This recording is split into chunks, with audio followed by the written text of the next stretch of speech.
السلام عليكم ورحمة الله. أهلا بكم في فيديو جديد في سلسلتنا عن كل ما يخص السفر. في الفيديو ده إن شاء الله هنتكلم عن تأشيرة تايلاند، هنتكلم عن إيه المستندات المطلوبة، إيه الخطوات، إزاي بنقدم لحد ما نستلم التأشيرة. طبعا أي حد بيقدم على تأشيرة بيحتاج إن هو ياخد التأشيرة الأول قبل ما يحجز طيران أو فندق، ولكن في بعض التأشيرات بيبقى مطلوب إنك لازم تقدم حجز الفندق وحجز الطيران ذهاب وعودة. طب في الحالة دي نعمل إيه؟ برضه في الفيديو ده هعلمكم إزاي نعمل حجز طيران مبدئي أو وهمي وحجز فندق مبدئي او وهمي. قبل ما نبدا ادخلوا اعملوا لي سبسكرايب على قناتي على اليوتيوب عشان يوصل لكم كل جديد عن كل ما يخص السفر. واي حد عنده سؤال معين او استفسار او عاوز يتكلم عن دوله معينه يكتب لنا هنا في الكومنتس، وان شاء الله هنتكلم عنه في الفيديوهات اللي جايه. هنفتح مع بعض الويب سايت ده وهسيبه لكم تحت في الديسكريبشن عشان تقدروا تدخلوا عليه. اول ما تفتح الويب سايت هيجي لك الاتنشن ده، هيقول لك ان الاي فيزا applicants are no longer required to submit passports and supporting documents in person at Royal Thai Embassy. يعني بيقول لك ان انت خلاص ما بقتش محتاج تروح السفارة عشان تقدم ورقك، عشان تقدم على تأشيرة للسفر لتايلاند، تقدر دلوقتي تعملها اونلاين. فبنقول له acknowledge، يعني تمام شكرا على المعلومة.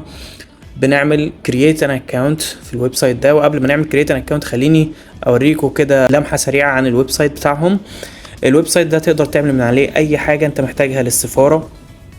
كل الفيز اللي انت محتاج تقدم عليها تقدر تقدم من هنا، واي حاجة انت محتاجها تقدر تقدم من هنا. هتعمل create an account، هيجي لك صفحة للبيانات الشخصية زي عادي زيها زي اي account هتيجي تعمله. هتحط الفيرست نيم والفاميلي نيم، مثلا احمد. الفاميلي نيم ده يا جماعة بيبقى اخر اسم موجود في الباسبور بتاعك، عشان في ناس بتعمل لبس في الموضوع ده كتير جدا. انت مثلا اسمك احمد، محمد، محمود، علي، يبقى الفاميلي نيم ده اللي هو علي. خلاص انت اسمك الاول احمد، يبقى اسمك الاخير علي. nationality هتحط جنسية بتاعتك ايجيبت ان شاء الله. بالنسبة لرقم التليفون هتحط برضو رقم تليفونك. الايميل هتحط الايميل، وتاخد بالك كويس قوي وانت بتحط الايميل عشان ده اللي هيجيلك عليه كل الايميلات بتاعتهم، حتى الفيزا نفسها هتجيلك برضو على نفس الميل ادرس. هتكتب الباسورد اللي انت محتاج تعمله وتكتبه مرة تانية هنا، وتاخد بالك في الباسورد ان انت تخليه اكتر من 8 ارقام او من 8 حروف، يعني زي ما تحب. على الاقل لازم يكون فيه حرف صغير وحرف كبير، ولازم يكون فيه رقم من 0 ل 9، لازم يكون فيه اي رقم. يعني تعمل agree to the policies and terms، القواعد بتاعتهم يعني ان انت موافق عليها.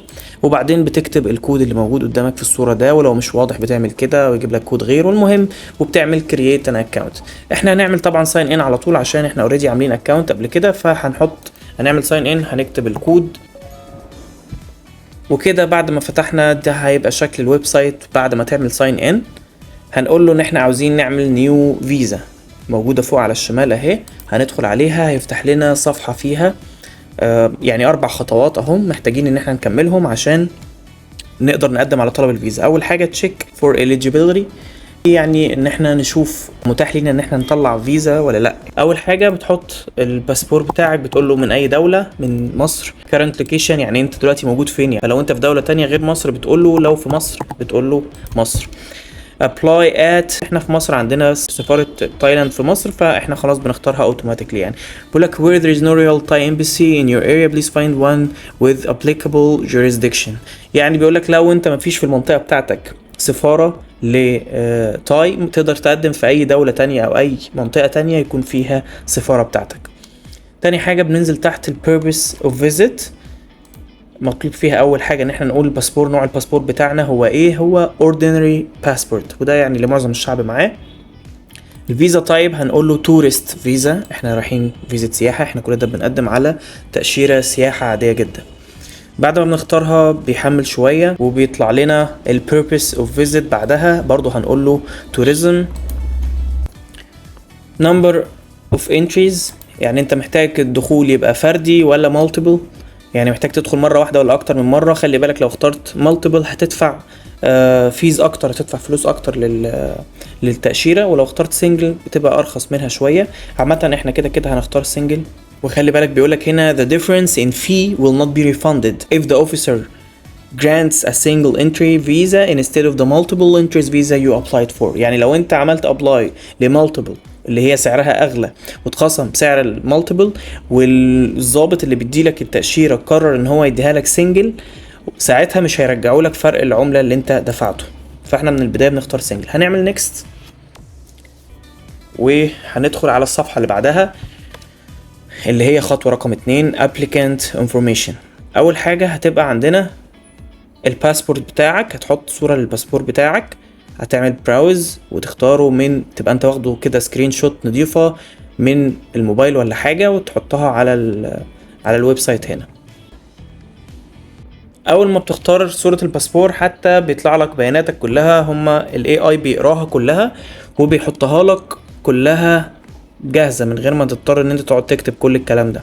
فبتقول له add to application، وقبل ما بتنزل تحت بقية البيانات اللي موجودة تحت لازم برضو بتحط صورة ليك هنا، والصورة لازم تكون خلفية بيضة. خليني برضو احط لكم صورة عشان محدش يتلخبط، يعني لازم الصورة تبقى زي اللي انا هحطها دي بالظبط. ده شكل الصورة اللي المفروض تحطها.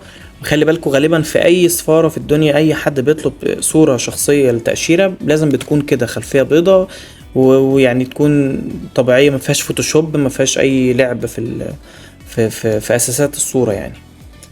ننزل تحت على البيانات بتاعتنا، مستر او مس اللي هيعمل ايا يكن اللي بيعمل التأشيرة، ميل، الاسم احمد، الفاميلي نيم اهو، والميدل نيم بتحط فيه بقية الاسامي اللي موجودة في النص. تمام. رقم التليفون بتحط رقم التليفون بتاعك، والايميل بتحط برضو الايميل بتاعك، وبرضو تاخد بالك من الايميل لان هيوصل لك عليه الفيزا، فلازم تاخد بالك منه كويس جدا. الناشوناليتي الجنسية بتاعتك Egypt. Do you hold any other nationalities؟ بتقول لا انا مش عندي اي nationalities تانية. nationality at birth، انت اتولدت بانهي جنسية؟ انا مختار المصري. place of birth، انت اتولدت فين بالظبط؟ برضو اتولدت في مصر. city of birth، في اي مدينة انت اتولدت، فانا بقول له مدينتي. ده تاريخ الميلاد، وده المارشال ستيتس بتاعتك، لو انت متزوج هتقول له ماريد، لو سنجل هتقول له سنجل. وخلي بالك ده طبعا هيكون مكتوب، فهيحتاجوا منك حاجة تثبت الكلام ده. بعدين هتنزل تحت على الترافل دوكيمنت، هيقول لك نوعه ايه، باسبورت عادي. طب رقمه كام؟ اهو. البليس اوف ايشوانس، اتعمل في يعني عملت الباسبور ده فين؟ فهنقول له في مصر. تاريخ كام؟ هتقول له التاريخ بتاعك، وده بيكون موجود جوه الباسبور بتاعك. تختار الديت اوف ايشوانس والديت اوف expiry اهو كده. احنا اخترنا الاتنين. هننزل تحت الهوم ادرس، هتديله العنوان. حاول تديله العنوان اللي موجود في البطاقة بتاعتك عشان ما يبقاش فيه بس ايه اي يعني تساؤلات كده واي اشتباهات، يعني ان فيه ممكن يكون فيه مشكلة ولا حاجة. الرقم اللي انا كتبته ده اللي هو البوستال كود بتاعنا بتاع المنطقة بتاعتك، وده ممكن تجيبه من على جوجل عادي جدا. تكتب اسم المنطقة بتاعتك هيجيب لك البوستال كود بتاعك. السيتي هتختار برضو هنا، وهنا نفس الكلام. بيقولك is your permanent address same as your current address؟ بتقول له يعني بيقولك عنوانك اللي انت عايش فيه هو اللي انت كتبته فوق، هو. فبتيجي هنا عند الاوكوبيشن، الوظيفة بتاعتك. لو انت موظف بتقول له موظف، وبتقول له اسم الشركة بتاعتك، وبتقول له الانيوال انكم. انيوال انكم يا جماعة اللي هو الدخل السنوي مش الشهري. تمام. وهنا مكتوب بالدولار، فانت بتترجم انت بتقبض كام بالمصري وتحسبهم في 12 شهر بكام، وتشوف الدولار بكام النهاردة، وتشوف لو طلع معدي $20,000 بتختار تاني اوبشن، لو طلع اقل من $20,000 بتختار اول اوبشن. فاحنا هنا كمان ممكن لو احنا عاوزين نختار مثلا حاجة، لو انت مثلا عاوز تختار حاجة هنا زي ان انت محامي مش موجود، طب المحامي ده لو هو موظف ولا هو بيزنس اونر، فبتعمل others هنا وتقول له الاوكوبيشن ديتيلز، بتقول له lawyer. الانستيتيوت بتقول له ممكن مثلا ايه بار اسوسيشن ايجيبت مثلا. الانوال انكم بتختار اي حاجة على حسب انت بقى دنيتك. تقول له سيف، يبقى عمل كده سيف. بعدين تدخل على نيكست، بتلاقي فيها تالت حاجة الترافلر انفورميشن، سوري بيانات الرحلة. طيب احنا كده قطعنا شوط كبير قوي، فيلا بينا نكمل. هنا بيقولك الانتندد date of arrival اليوم اللي انت ناوي توصل فيه ان شاء الله، وهنا ال intended date of departure اليوم اللي انت ناوي تمشي فيه. طبعا انت لحد اللحظه دي اكيد لسه مش محدد انت هتمشي امتى بالظبط، هتقعد قد ايه هناك، هتمشي يوم كام بالظبط، لسه محددتش كل ده، ولا لسه حجزت تذكره طيران، بس على الاقل انت عارف بالتقريب كده هتمشي امتى. يعني احنا دلوقتي في شهر 8، فتعالى نقول مثلا ان انت ناوي تسافر في شهر 9، فنقول له احنا ناويين ندخل تايلاند في شهر 9، فهنقول له مثلا ايه، ادي شهر 9 ناويين ندخل مثلا يوم 15/9، وناويين نمشي من تايلاند يوم هنقول هنقعد 10 ايام مثلا، فهنمشي يوم 25/9. حلو كده. قال لك هنا ايه، يبقى انت ناوي تقعد، هو حسبها لوحده duration of stay by days هتبقى 10 ايام، يبقى انت كده ناوي تقعد 10 ايام. وبعد كده بيقول لك سؤال تاني، بيقول لك last port of embarkation، يعني ايه الوجهة الاخيرة اللي انت هتوصل لها بعد رحلتك دي كلها. فاحنا لو احنا هنحجز ذهاب وعودة، فهيبقى اخر محطة لينا اللي هي ايجيبت. تمام، هنختار ايجيبت. بيقول لك port of arrival، انت هتوصل برا ولا بحرا ولا جوا، فهنقول له طبعا جوا. المود اوف ترانسبورت هنقول له تشارتر، الطياره هي ايه، برايفت، طياره خاصه عاديه عليها ركاب عاديين، مش كوميرشال، مش طياره تجاريه ولا اي شيء، بنختار برايفت اللي هي تشارتر. الفلايت نمبر بنقول له طبعا المفروض احنا بقى نكون هنا حاجزين طيران. طيب نعمل ايه عشان نجيب رقم الرحله؟ تعالى نتعلم مع بعض ازاي ان احنا نقدر نحجز طيران فيك مبدئيا كده وينفع معانا ويشتغل ومش هيقول لا. طيب هنفتح صفحه تانية وهنيجي على طيران الامارات emirates.com، وهنيجي هنا على في البحث على رحلات، هنختار له احنا قاعدين في مصر حاليا، هنوصل على فين؟ احنا عاوزين نسافر في تايلاند مثلا مطار بوكيت، يعني انا عن نفسي المحببه الى قلبي هي بوكيت، فاحنا نقول بوكيت مثلا، احنا رايحين بوكيت، فهنسافر يوم 15 زي ما كنا متفقين، ادي يوم 15 وهنرجع يوم 25، مش كده؟ طيب فاحنا عندنا هو من 15 ل 25 one passenger، تمام، one adult، خلاص كده economy class، كده كل حاجة زي الفل. نعمل search for the flight، هندخل هندور على الرحلات اللي موجودة حاليا، ففي رحلة اهي هتبقى يوم الاثنين 15 سبتمبر، هتوصل يوم 16. في رحلة تانية اهي هتبقى يوم 15، هتوصل يوم 15. خلينا في دي احسن لان احنا مختارين ان احنا هنوصل يوم 15، فاحنا نختار دي اهي، هنفتحها كده وهنيجي على سعرها ونشوف كمان التفاصيل اللي موجودة فيها وهنعمل سيلكت. حلو حلو، ده كده رحلة العودة يوم 25 الساعة 11 بالليل او 12 ل5 بالليل، هنوصل يوم 26، مش مشكلة مش هيفرق معانا، ده كده كده طيران فيك يعني، فاحنا هنختار ده برضو. حلو تمام، احنا كده اخترنا رحلتين، واحدة هنتحرك يوم 15، هنوصل يوم 15 برضو في نفس اليوم، والتاني هنتحرك من هناك من بوكيت يوم 25، هنرجع يوم 26. فتمام، احنا كده كده الاتنين كويسين جدا. المهم ان احنا ملتزمين بالمواعيد اللي احنا قلنا عليها بالنسبة لتايلاند، احنا قلنا لهم ان احنا هندخل يوم 15، فاحنا فعلا هنوصل يوم 15 اهو، وقلنا لهم ان احنا هنمشي يوم 25، فاحنا فعلا ماشيين يوم 25. فهنيجي هنا ده طبعا سعر الرحلة كامل بس احنا مش هندفعه، وهقول لكم ازاي دلوقتي. هنقول continue to passengers، هننزل تحت شوية، هنبتدي نحط البيانات بتاعت الشخص المسافر، وتاخد بالك من البيانات ان هي لازم تكون نفس البيانات اللي انت حاططها هناك.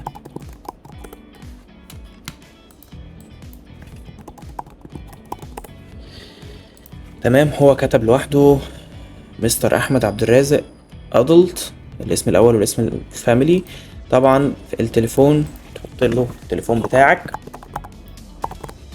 الايميل ادرس تحط برضو الايميل ادرس، وده مهم جدا يا جماعة عشان زي ما اتفقنا هيوصل عليه كل الحاجات المهمة. يعني هنا بالنسبة لده هيوصل لنا عليه حجز الطيران. بنعمل continue to options، هنا بيقولك تختار محتاج additional baggage، يعني محتاج شنط زيادة، او تختار الكرسي اللي انت هتقعد عليه في الطيارة. طبعا كل ده لا، انا بس بشرح لكم، احنا كل ده بالنسبة لنا هتبقى مجرد تذكرة فيك. continue to payment، هندخل عشان ندفع بقى المفروض يعني. وهنا التركايه بتاعتنا بيقولك الاول ريفيو سيلكشن قبل ما تدفع يعني. فاحنا بنشوف احنا اللي يهمنا ان احنا هنتحرك يوم 15، هنوصل يوم 15 برضو، ده كويس جدا. هنرجع يوم 25، هنتحرك يعني من بوكيت يوم 25، هنوصل يوم 26، وده مش فارق معانا، المهم ان احنا نتحرك من الدولة هناك يوم 25 زي ما قلنا لهم بالظبط. السعر اهو، كل حاجة اهي تمام قوي. بنقول له حلو كده الكلام ده يا معلم. هنيجي بقى نوصل عند التركايه بتاعتنا. بيقول لك هنا طريقه الدفع. طريقه الدفع انت ممكن تدفع عن طريق ابل باي، كريدت وديبت، كل ده لو انت هتدفع بجد، لو انت فعلا عاوز تسافر ومختار التذكره دي. بس احنا بنعمل ده كله بس عشان التقديم. فهنعمل ايه؟ هنختار ايميريت وورلد اللي هي اخر حاجه تحت، اخر اختيار تحت، وده ان احنا ندفع في الاوفيس. حتى لو بصينا هنا بيقول لك paying at Emirate World, you must pay for your booking at Emirate World in Egypt within 47 hours of booking or it will be cancelled. يعني بقول لك في خلال 47 ساعة بعد ما نخلص ده لازم تكون دفعت في المكتب في الأوفيس يعني كاش، عشان ما يتكنسلش الحجز بتاعك. واحنا طبعا مش هيفرق معانا يتكنسل او لا، احنا بس مجرد عاوزين ان احنا يكون معانا حجز طيران كده مبدئي يعني، لان ده طبعا هيحتاجوه مننا ان احنا نبعته له. هنا please tick this box to indicate that you have read and agree to the terms and conditions. فبنقول له تمام وبنقول purchase now. بعد ما عملنا كده بيقول لك ايه؟ البوكينج بتاعك confirmed. تمام، البوكينج بتاعك الحمد لله confirmed. وبيقول لك ان انت هيجي لك ايميل دلوقتي على الميل بتاعك هيبقى فيه كل تفاصيل الطيران بتاعتك. طيب كويس قوي، احنا كده حجزنا خلاص طيران. وفي حاجة احنا عاوزين ناخد بالنا منها، ان حجز الطيران بتاعنا اللي احنا حجزناه يوم 15 ده هيطلع من القاهرة في كونكتس ان دبي. يعني بيقول لك ان هو هيخرج من القاهرة هيوصل دبي ترانزيت يعني، وبعد كده هيخرج من دبي هيوصل بوكيت. تمام، فاحنا دلوقتي محتاجين رقم رحلة الطيران زي ما موجود هنا. هما طالبين مننا الفلايت نمبر، عايزين رقم الرحلة اللي احنا هنسافر عليها. طبعا هو مش فارق معاه رقم الرحلة اللي انت هتسافر بيها من القاهرة لدبي، لان هو مش دي مشكلته. هو عايز يتأكد ان انت فعلا جاي اليوم ده ل تايلاند يعني. فانت بتجيب رقم الرحلة من دبي اهي لبوكيت، وده رقم الرحلة اللي هو EK 396. حلو حلو. فبنيجي هنا ونديله رقم الرحلة EK 396 ونحطه له. يبقى احنا كده تممنا مهمة الطيران.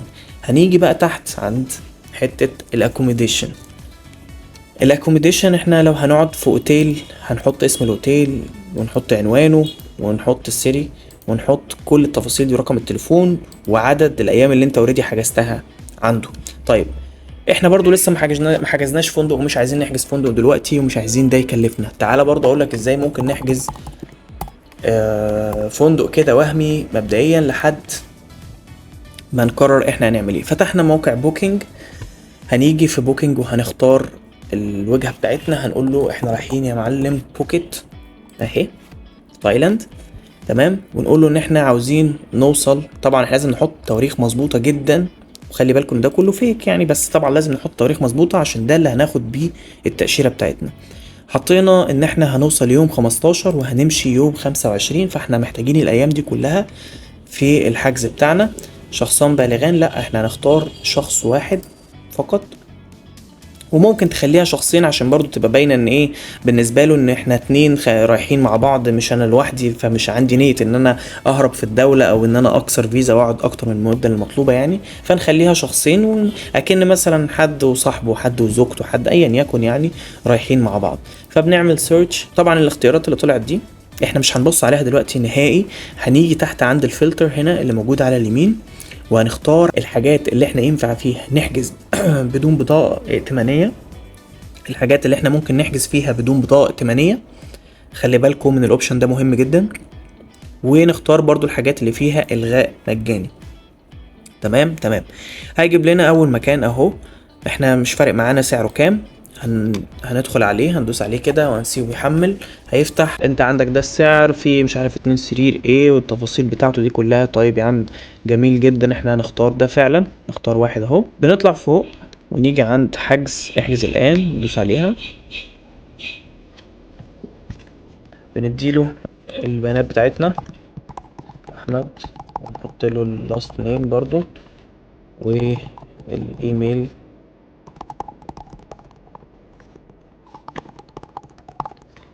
تمام. العنوان كل ده مش مهم، بس برضو خلينا نحطه له عشان تبقى بياناتنا كلها سليمة ومظبوطة يعني.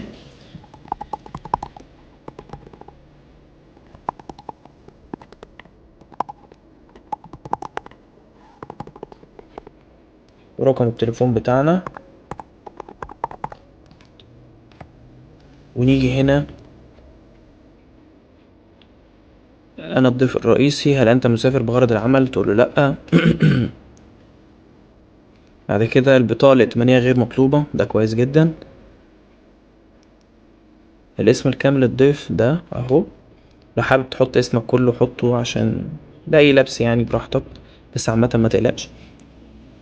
وتقول له التالي التفاصيل الأخيرة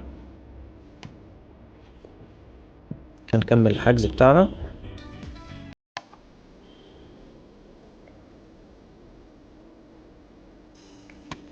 كده تم تأكيد الحجز بتاعنا، كده الحمد لله كله بقى زي الفل. احنا ممكن نعمل بقى ايه، اطبع النسخة كاملة. طبعا نسخة بالانجلش، مش هنحتاجها بالعربي خالص عشان احنا هنحتاج نبعتها لهم. هنيجي ننزل تحت هنختار هي بي دي اف، هنعمل لها سيف از بي دي اف، وهنختار على الديسكتوب بتاعنا كده ونسميها تاي هوتيل مثلا بوكينج. ماشي، وهنعمل سيف كده، نزلت عندنا خلاص. وده هيبقى شكل الحجز بتاعنا. هو عبارة عن صفحتين مكتوب فيه البرايس اللي انت دفعته اهو، ومكتوب فيه انه الاتنين جيستس من يوم 15 ليوم 25، واحدة واحدة لمدة 10 ليالي. ودي كل التفاصيل اللي هما ممكن يحتاجوها. تمام، دي كل حاجة هما ممكن يحتاجوها مننا عشان نقدر نقدم على التأشيرة. حلو جدا. بنكمل هنا accommodation name، يعني اسم المكان اللي انت هتقعد فيه، ده اسم الهوتيل اهو، مينج شو بوتيك هاوس. بتاخد الاسم تحطه هنا اهو. ستريت ادرس اسم الشارع، فاحنا بناخد له الادرس كده كله على بعضه 34 كرابي رود، يلا كله كده على بعضه اهو. تمام. سيتي بوكيت تاون، فاحنا هنسيرش على بوكيت تاون اهي. تمام. الديستريكت ومكتوب هنا موانج، يقولك ايه موانج بوكيت اهي مكتوبة موانج بوكيت. اختار هنا اي اريا، دي مش هتفرق، السب ديستريكت دي مش هتفرق. بوستال كود اهو مكتوب فوق زي فعلا زي ما مكتوب عندنا، ده اهم حاجة. هنيجي عند رقم التليفون برضو هنلاقيه موجود جوه الحجز بتاعنا اهو. احلى حاجة في الحجز بيبقى خلاص يعني كل حاجة موجودة فيه، ولو كلموهم هيقولوا فعلا هم حاجزين. طيب هو مكتوب الكود هنا فيه قبل كده فاحنا مسحناه، وهنا هو مكتوب 66/7 على طول، فاحنا نفس الكلام هنا. duration of stay هتبقى 10 ايام زي ما اتفقنا. additional accommodation in Thailand بيقولك هتقعد في مكان تاني في تايلاند، لا خلاص احنا هنقعد لحد هنا بس وهنمشي، وبعدين هنقوم عاملين سيف وهندخل على الصفحة اللي بعدها. تمام كده يا صديقي، احنا يعتبر ملينا كل الدوكيومنتس اللي محتاجينها. هنيجي على اخر حاجة واللي هي supporting documents. دي كل الدوكيومنتس اللي هم هيحتاجوها منك. اول حاجة واحنا اوريدي رافعينها وهي الترافلر دوكيومنت اللي هو الباسبورت بتاعك، وده احنا اوريدي رافعينه من البداية. تاني حاجة الفوتوغراف taken within the last 6 months، صورة ليك شخصية تكون اتاخدت في اخر 6 شهور، اللي هي الصورة اللي احنا حطيناها بخلفية بيضة، فهم اوريدي حاطينها هنا. document indicating current location، فانت ممكن تحط فيها بطاقة الهوية بتاعتك او اي وصل كهرباء من البيت او اي ورقة فيها عنوانك، اي حاجة تثبت عنوانك الحقيقي يعني. انت هنا ممكن تحط فاتورة، يعني ممكن تحط اي فاتورة، فاتورة موبايل، تليفون، اي حاجة، انترنت، اي حاجة، غاز، مية، نور، اي حاجة، فاتورة جديدة برضو الشهر ده، الشهر اللي فات، حاجة كده. ودي مش قصة يعني، انت بيجيلك المحصل مش لازم يكون بنفس الاسم يعني، المهم بس ان يكون نفس العنوان مش اكتر. رابع حاجة travel booking confirmation، ده حجز الطيران اللي احنا اوريدي حجزناه وجالنا على الايميل، هنجيبه وهنحطه هنا. تمام، تعالى نعمله سوا. ده الميل بتاع حجز الطيران بتاعنا، هنيجي على الميل وهنعمل كنترول بي، هيطلع لك كل الحجز بتاعك كله بتفاصيله على في نفس الميل. يعني هتفتح الميل بس وتعمل فيه كنترول بي وهتعمل سيف as PDF وهتعمل بوكيت مثلا اوفر فيو. حلو كده، وهتروح اعمل له سيف على الديسكتوب وهنعمل سيف. هنيجي هنا هنقوم داخلين على الترافل بوكينج كونفirmation وهنيجي هنختار الحجز بتاعنا. تمام. اخر حاجة proof of accommodation، ده عايزين حجز الفندق اللي احنا برضو اوريدي عملناه الحمد لله، وعندنا الحجز موجود على ديسكتوب برضو رفعناه هنا. اخر حاجة financial evidence an amount of no less than 20,000 العملة بتاعتهم. فهنا بقى هنضطر نرفع الحساب البنكي بتاعنا، دي الحاجة الوحيدة اللي هتكون مختلفة عن بقية الحاجات. هنعمل كشف حساب بنكي وهنقوم واخدينه سكانر وهنجيبه ونرفعه عندنا هنا. تمام. هنقوم حاطين كشف الحساب البنكي بتاعنا هنا، وكده نبقى حاطين كل الدوكيومنتس بتاعتنا وهندوس على done.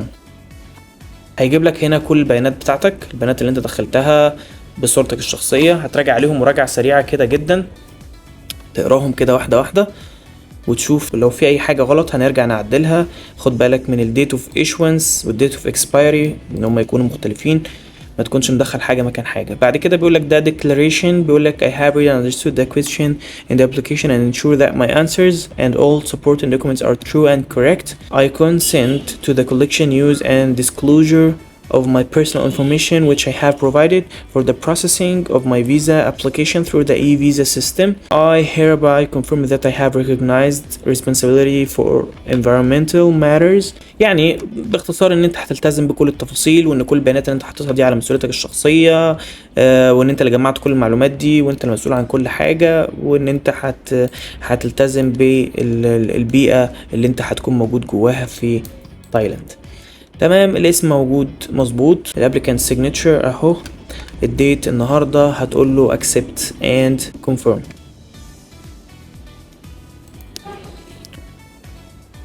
كده بيقول لك in your application has been successfully created. هتقول له submit now ان احنا عايزين يا معلم نكمل الابليكيشن بتاعنا. After having completed the online payment process, the applicant should receive confirmation email together with this process should take approximately 15 minutes. طيب الابليكيشن اهو بيقول لك ان احنا في خلال 15 دقيقة لازم نكون دافعين دلوقتي، وبعد ما ندفع هيجي لنا الكونفirmation على الميل بتاعنا. خش هنا عليها وتقول proceed to the payment. انت اخترتها هنا خلاص، اكتب حتى هنا في صفحة ready to submit، وادي الفيزا اهي. تمام. ودي كل التفاصيل. هتيجي هنا هتختارها وهتدوس proceed to payment. هيفتح لك الصفحة دي، بيقول لك ان سعرها بالمصري 1500 جنيه، وده اسمك، اسم اللي هيدفع، والميل والريكوست اهو. وده هندفع الفلوس دي للسفارة التايلاندية في مصر. تمام. هنختار pay now، هنيجي على pay now.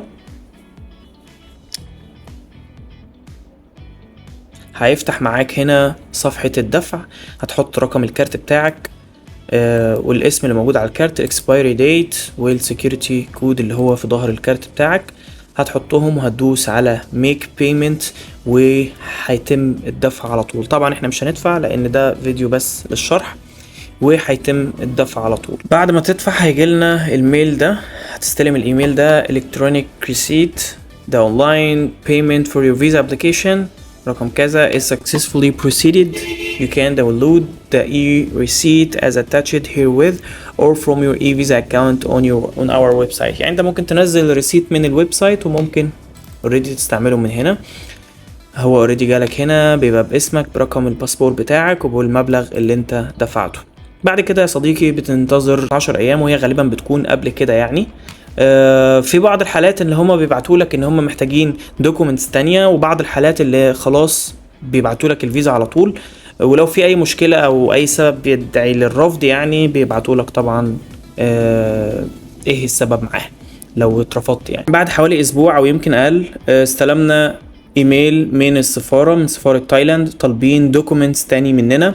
اول حاجة طالبين كشف حساب بنكي، او طالبين ان كشف الحساب البنكي يكون كل صفحاته مختومة من الصفحة الأولى للصفحة الأخيرة، ويكون في closing balance، يعني الحساب يكون موجود فيه 35,000 جنيه لكل شخص هيسافر. لو انتوا أكتر من شخص، لو انتوا عيلة يعني يبقى 70,000 جنيه، لو شخص منفرد هيبقى 35,000 جنيه.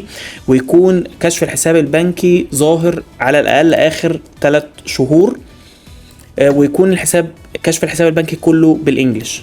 تمام. تاني حاجة مطلوب مننا إثبات العمل بتاعنا اللي احنا اتكلمنا فيه، اثبات العمل، وده هيكون HR letter، هيكون in English. طيب لو انت مثلا محامي فبتجيب شهادة من النقابة بالعربي وبتترجمها بالانجلش، انما ما ينفعش تبعت لهم مستند رسمي يكون باللغة العربية فقط، لا انت بتبعت العربي ومعاه كمان الانجلش. ثالث حاجة الفيزا اللي انت خدتها قبل كده، visa that has previously traveled to Thailand or any other countries such as other visas Schengen, US, UK if any. يعني اي فيزا انت حصلت عليها قبل كده، حتى ولو كانت لدولة عادية، مش لازم لشنجن ولا امريكا ولا يونايتد كينجدوم، لو دبي، السعودية، اي حاجة تانية تقدر برضو ترفعها على الويب سايت ده. برضو بيزود موقفك او بيقوي موقفك وبيزود نسبة قبولك يعني.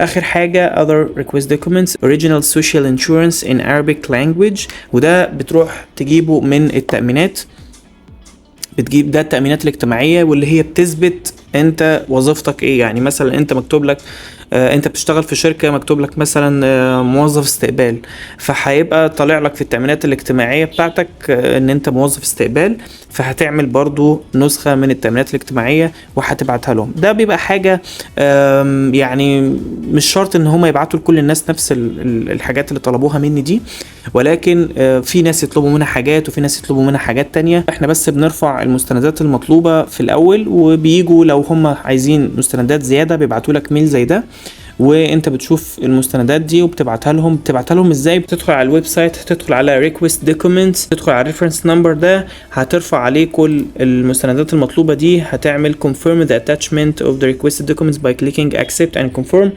بعد كده your booking states will be changed. بعد كده بيقول لك ان حالة الحجز بتاعك هتتغير من request document ل pending document check. بعدين هتنتظر لحد ما هيجي لك ايميل تاني من السفارة، وبعد حوالي 3 ايام الحمد لله وصل لنا الميل الاخير وهو بالابروفل على الفيزا بتاعتنا. وده بيبقى شكل الفيزا، بتكون ورقة A4 فيها كل البيانات بتاعتك، وبتقول ان انت تقدر تسافر تايلاند في خلال المدة من 13 ل10 اللي هي بتبقى حوالي 3 شهور. تقدر تسافر تقعد المدة دي كلها جوه تايلاند، بس ما ينفعش تقعد اكتر من كده. وكده يبقى حضرنا مع بعض فيزيت تايلاند من الألف للياء. وكده نبقى شرحنا كل حاجة عن تايلاند من أول ما قدمنا على التأشيرة لحد ما استلمناها، ونقدر نقعد في تايلاند لمدة 60 يوم، ونقدر كمان نمدد 30 يوم داخل الدولة من غير ما نضطر إن احنا نخرج، بس ما نقدرش نقعد أكتر من كده. طبعا التأشيرة ما نقدرش إن احنا نشتغل بيها في الدولة لأن دي بتكون تأشيرة تانية خالص. لو الفيديو عجبكم أتمنى تعملوا لي سبسكرايب على القناة عشان يوصل لكم إن شاء الله كل جديد عن كل ما يخص السفر. وكده يبقى خلصنا الفيديو بتاعنا النهاردة، عرفنا إزاي نقدم على التأشيرة وقدمنا عليها لحد ما وصلت لنا التأشيرة على الإيميل. لو محتاجين اي حاجه، لو في حاجه مش واضحه اتمنى تكتبوها لي في الكومنتات وهرد عليكم في الفيديوهات اللي جايه. تعملوا لي سبسكرايب على قناتي على اليوتيوب عشان يوصل لكم ان شاء الله الفيديوهات الجديده عن كل ما يخص السفر. شكرا.